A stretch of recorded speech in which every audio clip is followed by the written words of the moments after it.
सुना है मैंने दो आदमी एक झील के किनारे खड़े थे। पूरे चाँद की रात थी। चाँद ऊपर उठा था। झील में चाँद चमक रहा था। एक आदमी कवि था और एक कबाड़ी था। कबाड़ी ने ऐसा झील में गौर से देखा और कहा कि अरे, एक जूता पड़ा मालूम पड़ता है और एक टीन का डिब्बा भी पड़ा है। और उस कवि ने तो अपने सिर में हाथ मार लिया। उसने कहा, चाँद पड़ा है इस झील में, तुझे चाँद नहीं दिखाई पड़ता?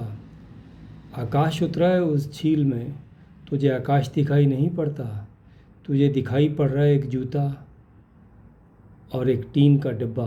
कबाड़ी यानी कबाड़ी। चाँद दिखे उसे जिसके पास चाँद को देखने की चेतना हो, क्षमता हो, जिसके पास थोड़ी काव्य की क्षमता हो, जिसके हृदय में थोड़ा सौंदर्य का बोध हो। कबाड़ी को चाँद नहीं दिख सकता। कहावत है तिब्बत में कि चोर जेब कट अगर संत के पास भी जाए तो उसकी नज़र संत की जेब पर होती है, चाहे जेब खाली ही क्यों ना हो।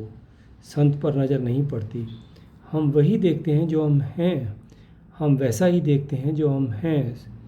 सूरज ढल गया है तो बुद्ध चाहते हैं कि इस अपूर्व घड़ी को, सूरज के ढलने की घड़ी को, उनके सन्यासी, उनके भिक्षु शांत मौन बैठकर अपने जीवन के ढलने के प्रवाह को देखें। इस घड़ी में तुम जानकर जरूर चकित होगे कि इस देश में हमने सदा से प्रार्थना को संध्या का नाम दिया है।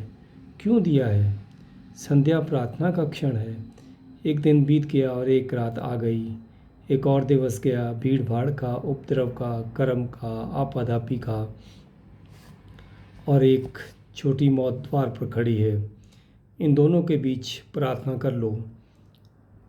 संध्या का अर्थ है दिवस और रात्रि के बीच के क्षण। ये क्षण प्रार्थनाएं बन जाएं, इसलिए धीरे धीरे इस देश में तो संध्या शब्द ही प्रार्थना का पर्यायवाची हो गया। ऐसे ही सुबह रात बीत गई, एक मौत गई और फिर तुम उठे। आपाधापी की दुनिया फिर शुरू होगी। यह जो रात और दिन के बीच का थोड़ा सा काल है, यह संध्या, यह जो मध्य की संधि से बना संध्या, यह जो बीच का थोड़ा सा अंतराल है, इस बीच की संधि का उपयोग कर लो। और इसका बड़ा बहुमूल्य अर्थ है। जब तुम्हारा चित्त जागरण से नींद में उतरता है या नींद से जागरण में आता है, तो जैसे गाड़ी में गियर बदलते हैं, ठीक वैसी ही घटना घटती है। एक क्षण को तुम गियर बदलते हो, एक गियर से दूसरे गियर में कार को डालते हो, तो एक क्षण को कार किसी भी गियर में नहीं रह जाती, न्यूट्रल। ठीक ऐसे ही जब दिन भर बीत गया और दिन भर की चेतना शांत होने लगी और रात की चेतना उठने लगी, तो एक क्षण को ना तुम जागे होते ना तुम सोए होते। एक क्षण को जरा सी संधि, उस संधि में तुम देह के भीतर ही नहीं होते, उस संधि में तुम अपने स्वभाव में होते हो। काश उस संधि को तुम जाग कर देख लो तो संध्या हो गई। उस संधि को तुम ठीक से पहचान लो तो तुम मुक्त हो जाओगे। रोज आती है घड़ी और रोज तुम चूकते चले जाते हो।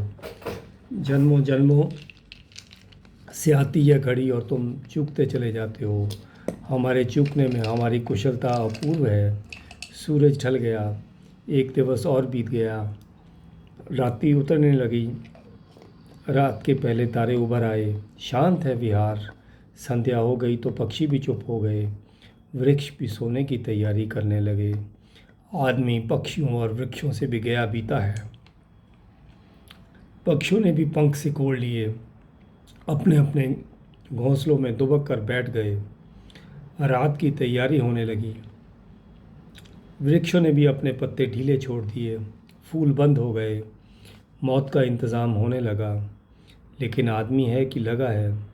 अगर संसारी है तो ठीक, क्षमा कर दो, लेकिन सन्यासी भी लगा है, व्यर्थ की बातों में लगा है। शांत थे ये क्षण, शीतल समीर बह रहा था। इस मौके का तो उपयोग कर लेना चाहिए। सोचो उस घड़ी को, उस दृश्य को आंखों में बन जाने दो। उस दृश्य में थोड़ी देर जियो, तो ही ये सूत्र जीवित हो पाएंगे, तो ये गाथाएं पुनर्जीवित हो जाएंगी। तब तुम इन्हें ऐसे ही सुन पाओगे जैसे तुम मौजूद रहे हो। यही मैं चाहता हूँ कि तुम फिर मौजूद हो जाओ उस जगह, सांझ, पहले तारे निकलने लगे, रात उतरने लगी, शीतल हवा बहती, पशु पक्षी सब शांत हो गए। वृक्षों ने भी अपनी आंखें बंद कर ली, सोने की तैयारी करने लगे। और ये भिक्षु और भगवान की मौजूदगी फिर भी संध्या में ना उतरे, फिर भी प्रार्थना में ना उतरे। ये संसारी ही थे। उन्होंने चीवर पहन लिए थे भिक्षु के, उन्होंने गहरे वस्त्र धारण कर लिए थे, उन्होंने दुकानदारी छोड़ दी थी, मगर ऊपर ऊपर छोटी थी, भीतर दुकानें खुली थी। मन ना रंगाए रंगाए जोगी कपड़ा, कपड़े रंग लिए थे, मन नहीं रंगा था। तो तुम किसको धोखा दे रहे हो? तुम अपने को ही धोखा दे रहे हो। भगवान बुद्ध जेतवन में ठहरे हैं। 500 भिक्षु आसनशाला में बैठे हुए बातें कर रहे हैं। पहली तो बात, भिक्षुओं को मौन होना चाहिए। जहाँ तक बन सके मौन होना चाहिए, जितना बन सके मौन होना चाहिए। जितनी घड़ियाँ मौन में बीत जाएं उतना शुभ। उनके मटके उल्टे रखे हैं और मैं उन्हें भरे दे रहा हूँ। पहली तो बात भिक्षुओं को करनी नहीं चाहिए जब तक कि अनिवार्य ना हो जाए। भिक्षुओं को मितभाषी होना चाहिए, टेलीग्राफिक। जितने शब्द बिल्कुल ज़रूरी हों बस उतने ही बोलने चाहिए, उससे ज़्यादा नहीं। तुम टेलीग्राम देने जाते न पोस्ट ऑफिस तो कितना सोच विचार करते हो, क्योंकि 10 शब्द ही भेजते हैं, सब काट छांट कर देते हो, जो बेकार शब्द है निकाल देते हो, 10 शब्द बना लेते हो। यही तुम पत्र लिखने बैठते हो तो फिक्र नहीं करते, 10 पेज लिख डालते हो। और तुमने एक चमत्कार की बात देखी कि 10 शब्दों वाले तार का जो प्रभाव होता है वो 10 पेज वाले पत्र का नहीं होता। मामला क्या है? व्यर्थ शब्दों में सार्थक शब्द भी खो जाते हैं। व्यर्थ शब्दों को काट दो तो सार्थक में एक ज्योतिर्मयता आ जाती है, एक गहराई आ जाती है, एक प्रगाढ़ता आ जाती है। भिक्षु को तो मितभाषी होना चाहिए, उसको तो एक एक शब्द तौल कर बोलना चाहिए, उसे तो एक एक शब्द में त्वरा और अपने प्राण डालने चाहिए। भिक्षु अनावश्यक नहीं बोलेगा, एक शब्द नहीं बोलेगा, एक विरामचिन्ह नहीं लगाएगा अनावश्यक।